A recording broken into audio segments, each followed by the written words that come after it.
Hello Indonesia, this is your captain speaking.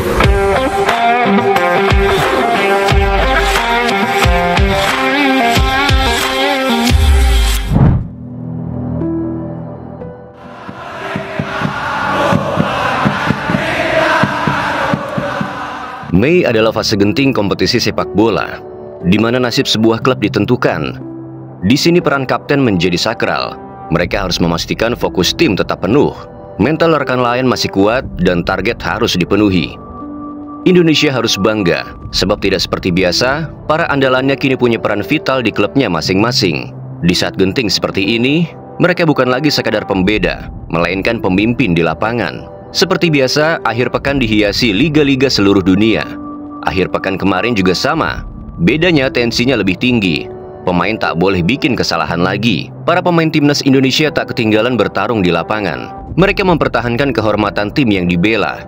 Beberapa di antaranya bahkan dipercaya sebagai kapten tim. Perlu diingat, timnas Indonesia tidak semuanya berisi diaspora. Masih ada mereka yang lahir, besar, dan berbahasa Indonesia. Mereka juga langganan timnas dan masih jadi tumpuan di klubnya pada ajang Liga 1. Beberapa dari mereka kini didapuk sebagai kapten. Rizky Ridho adalah komoditi panas punggawa timnas Indonesia. Levelnya dianggap banyak pihak dan rekan sudah mencapai Eropa. Jay Itzas pun pernah berujar, Rizky Ridho ideal untuk merumput di Serie A. Usianya tergolong muda, 23 tahun, tapi sudah mendapat kehormatan sebagai pemimpin di Persija Jakarta. Penunjukan Ridho tidak memunculkan perdebatan. Ia adalah jenderal di jantung pertahanan. Permainannya lugas, mampu membaca jalannya laga, dan yang terpenting, bisa mengatur organisasi tim di lapangan. Inilah yang membuat Carlos Peña tidak sungkan memindahkan ban kapten dari sosok legenda sekelas Andri Tani ke pemuda bermasa depan gemilang bernama Rizky Ridho. Alhamdulillah, hari ini 3 poin berkat dukungan dari The Jackmania dan kerja keras teman-teman. Terima kasih The Jackmania. Ban kapten sejatinya sudah melingkari lengan sejak awal musim. Adapun Andri Tani yang sudah menjabat kapten selama bertahun-tahun tidak keberatan dengan keputusan itu. Sebab dia tahu Persija dipimpin orang yang tepat. Dipimpin pemain yang akan membawa macan Kemayoran ke jalan yang lebih terhormat. Memang tidak semua laga dijalani Ridho sebagai kapten. Ada kalanya ban kapten pindah ke bahu yang lain. Tapi itu hanya terjadi saat dirinya berperan sebagai pengganti. Pada laga akhir pekan lalu, Rizky Ridho memimpin Persija Jakarta mengalahkan Bali United. Menang 3 gol tanpa balas, juga jadi bukti betapa disiplinnya sang kapten menjaga kedalaman. Ridho bukan satu-satunya punggawa Garuda yang menjadi pemimpin di klubnya. Dari Kalimantan, muncul Nadeo Argawinata yang mulai diakui leadershipnya. Ada sedikit perbedaan antara Ridho dan Nadeo. Kiper timnas Indonesia itu baru-baru ini saja dipercaya sebagai kapten. Ia menggantikan peran Stefano Lillipali yang sebelumnya dipercaya Peter Huistra. Namun sejak adanya pergantian pelatih atau nahkoda anyar, Jacqueline Gomez melihat Nadiolah yang pantas menyandang kapten Borneo. Kini sudah 9 laga terakhir dijalani sang kiper dengan tanggung jawab besar. Hebatnya, ia mampu mengemban tugas dengan baik. Akhir pekan kemarin, save demi save yang dibuat berhasil mempertahankan tren kemenangan tim. Performa apik itu bukanlah kebetulan. Musim ini saja, Nadeo sudah mencatatkan 10 clean sheet, terbanyak kedua di Liga 1. Dengan kata lain, penampilan pesut etam meningkat sejak Nadeo menjadi kaptennya. Madura United dari kekalahan, ancang-ancang, Lulinya, Ini setidaknya terlihat dari posisi mereka di klasemen yang sebelumnya tertahan di urutan 9, kini mantap di peringkat kelima. Nadeo dan Ridho telah mantap menjabat kapten tim. Tentunya peran ini sangat penting terhadap keberadaan mereka di timnas Indonesia. Jiwa kepemimpinan yang dibangun di level klub sangat berguna di kala tugas negara datang. Selama ini para pemain timnas dikenal karena kurangnya mental di level internasional. Mereka merasa minder bertemu dengan lawan yang berat. Sekarang hal-hal seperti itu sudah tidak terlihat. Keberadaan dan peran mereka pun semakin sempurna dengan munculnya bintang-bintang Eropa yang punya peran sama. Apalagi pada kenyataannya, beberapa dari mereka yang mengadu nasib di Eropa juga didapuk sebagai kapten. Ada yang sifatnya sementara, ada pula yang statusnya kapten utama. Yang paling anyar ialah Kelvin Verdonk yang baru saja menggoreskan tinta emas. Bersama klubnya NEC Nijmegen, ia membenamkan Ajax Amsterdam. Raksasa Belanda, pemilik gelar terbanyak Eredivisie, plus calon kuat juara musim ini. Tapi minggu kemarin di Johan Cruyff Arena, semua fakta dan kesenjangan di atas tidak berguna. Semangat juang tim tamu bikin Nijmegen berpesta. Mereka menghukum tuan rumah dengan 3 gol tanpa balas. Seperti biasa, Verdonk tampil starter dan 90 menit. Yang istimewa, dia ditunjuk sebagai kapten di ibu kota. Penampilannya benar-benar kokoh di belakang, membuat lini depan Ajax kelimpungan. Dari 6 duel yang terlibat, ia menang 5 di antaranya. 90% tackle berhasil, 12 kali menahan serangan lawan, dan 6 kali ball recovery.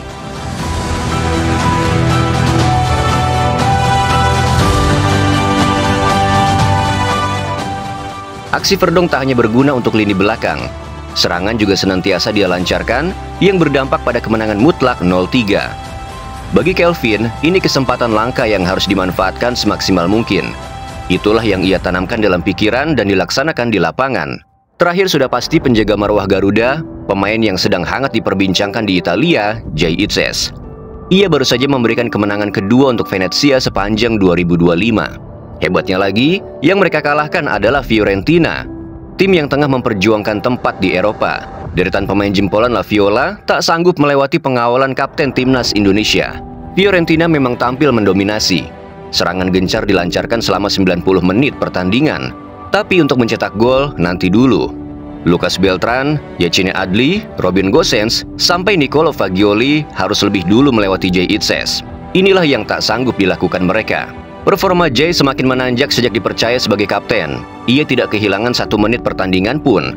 Soal laga di Pierluigi Penso kemarin, Jay tidak seperti biasa. Dia sangat berapi-api sampai tersulut emosi. Ia adu mulut dengan gelandang Fiorentina, Michael Valorunso, bahkan nyaris adu jotos sebelum dipisahkan rekan-rekannya. Melihat Jay terlibat friksi dengan lawan adalah keanehan. Sebab selama ini ia dikenal pemain yang tenang, mengayomi, dan tahu kapan harus bertindak. Tapi kemarin demi meraih 3 poin berharga, ia merasa harus melakukan sesuatu. Ia bertindak, maju paling depan demi harga dirinya.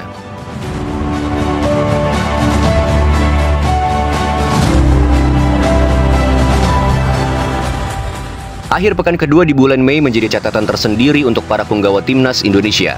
Permainan mereka di klub dipuji, karakter dan kepemimpinan mereka diakui di lapangan. Ini pula yang membuat Rizky Ridho, Nadeo Argawinata, dan Jay Itzes tetap tampil penuh sebagai kapten. Sementara Kelvin Verdong dengan atribut di lapangan dan pengaruhnya terhadap permainan diberi kepercayaan memimpin Nijmegen menang mutlak di Amsterdam. Peran keempatnya sebagai kapten juga semakin sempurna, sebab semua berhasil mendulang poin penuh. Cerita mereka akan terus berlanjut seiring kompetisi 2024-2025 segera berakhir. Hal lain yang perlu diingat adalah, bukan cuma mereka yang pernah atau berstatus sebagai kapten di klubnya masing-masing. Ya, timnas Indonesia kali ini dihuni banyak pemimpin. Di Indonesia saja selain Nadeo dan Ridho, ada Ricky Kambuaya yang beberapa kali mengemban ban kapten Dewa United.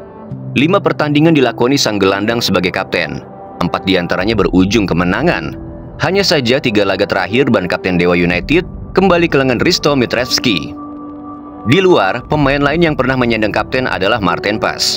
Momen langka itu terjadi April lalu dalam lanjutan MLS. Ia memimpin FC Dallas saat tandang ke Minnesota dan berhasil memastikan gawangnya nirbobol. Sayang, Dallas gagal menang. Tak cuma di tim utama, ada pula punggawa Indonesia yang menjabat kapten tim muda di klubnya. Dialah Justin Hubner, yang dalam 6 laga pamungkas Wolverhampton U21, 4 kali dipercaya sebagai kapten. Hanya saja kompetisi Premier League U21 sudah selesai sejak 15 April kemarin. Satu nama terakhir yang haram dilupakan adalah Kevin Dix. Ia idola baru di sisi kanan pertahanan Indonesia. Kecepatan, akselerasi, keberanian dan akurasi tendangan jadi ciri khasnya.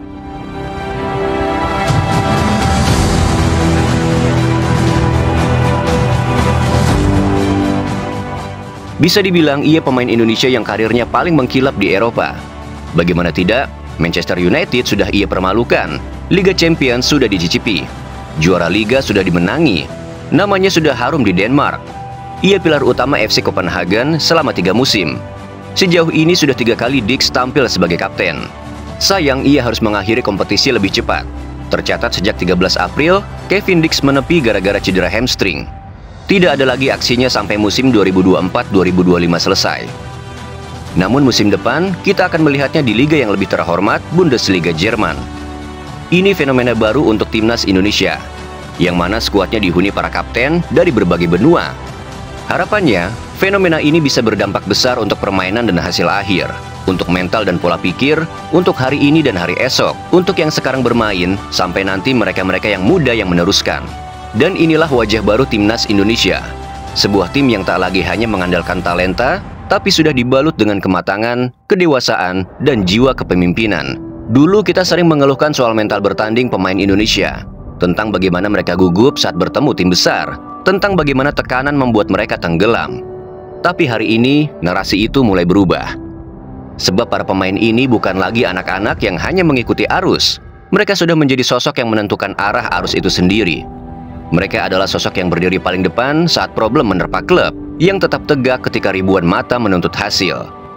Rizky Ridho, Nadeo Argawinata, Kelvin Verdong, Jay Itzes, Kevin Dix, Martin Pas, dan Justin Hubner, mereka adalah bukti nyata bahwa ban kapten bukan hanya melingkar kain di lengan, tapi simbol tanggung jawab, simbol kepercayaan, dan simbol keberanian. Mereka bukan hanya membela lambang di dada, tapi juga membawa nama bangsa Indonesia dengan kepala tegak.